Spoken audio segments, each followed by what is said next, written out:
गज़ल आमिर उस्मानी, आवाज़ व पेशकश राहिल फारूक।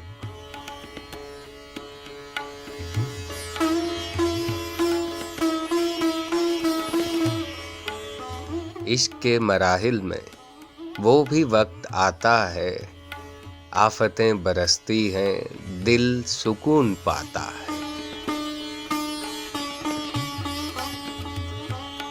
आजमाइशें आए दिल सख्त ही सही, लेकिन ये नसीब क्या कम है, कोई आजमाता है।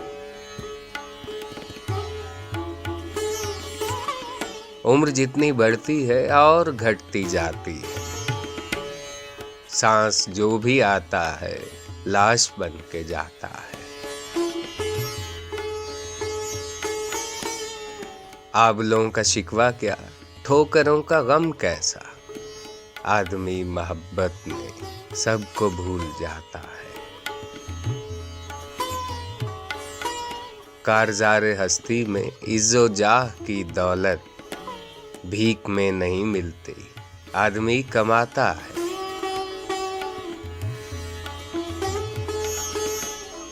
अपनी कब्र में तन्हा आज तक गया है कौन, दफ्तरे अमल आमिर साथ साथ जाता है।